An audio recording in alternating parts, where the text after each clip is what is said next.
So, heto na mga ka-One Stories, napakapait nga po ang naranasan ngayong araw ng Boston Celtics sa kamay ng Atlanta Hawks. Partida, no Trae Young, reklamo ang kinalabasan ni Jason Tatum dahil sa pagkatalo. Tara't pag-usapan natin yan at talakayin ng naging laro ng Golden State Warriors at Dallas Mavericks. Pero bago yan, please don't forget to hit the notification bell at mag-subscribe sa aking channel.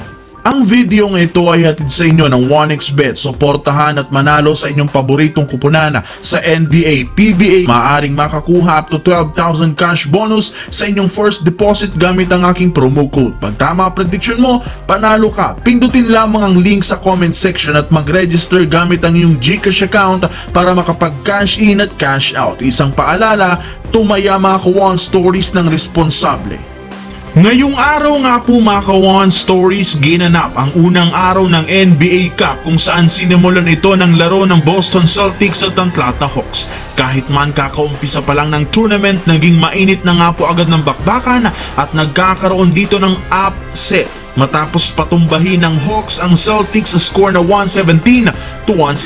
Hindi nga dito kinailangan pa ng Atlanta ang kanilang superstar guard si Trae Young dahil nag-step up rin naman ang mga natitirang players kagaya ni Dyson Daniels na nagdala ng 28 points at si Onyeka Okongwu na kumuha ng 15 points off the bench kasama na ang game-winning tip in. Habang sa parte ng Boston, nasayang rin naman ang nagawa ditong 37 points Jaylen Brown, 31 kay Derrick White, 20 points kay Jason Tatum. And speaking of Tatum, hindi rin naman nagtapos ang araw nang hindi ito nagre-reklamo sa pagkatalo kontra sa Atlanta matapos nitong sabihin sa interview na masyado nga daw pabor sa Hawks ang mga tawagan ng mga referee sa huling minuto ng rason ng kanilang pagkatalo. Pero kung inyong ang titignan ng naging game simula umpisa hanggang dulo, napakarami nga silang nagawang pagkakamali sa pag-allow sa Hawks na makakuha ng napakaraming offensive rebounds at pag-commit ng Celtics ng napakaraming turnovers,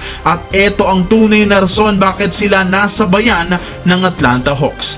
Samantala, kagaya nga po ng inaasahan, naging emosyonal ang pagbabalik ni Klay Thompson sa Chase Center ngayong araw kontra sa Golden State. At bago pa man magsimula ang laro, ipinakita na nga sa publiko ang ginawang tribute nila para sa dating player. Nagbigay rin naman sila dito ng Captain Klay hat sa lahat ng mga fans na pinalakpakan ang kanilang dating player. Pero kung ang Golden State naging emosyonal sa pagbabalik ni Klay, kabaliktaran rin naman ang ginawa nito dahil sinabi nga po niya sa kanyang interview na hindi niya pinagtutuunan ng pansin ang pa-throwback ng kanyang dating kakampi, bagkos focus nga siya ngayon kung papaano matulungan ng Dallas para matalo ang Golden State. Ngunit kabaliktaran nga po ang nangyari matapos ipakita ni Stephen Curry kay Klay Thompson na namamayagpag pa rin ang Golden State Warriors.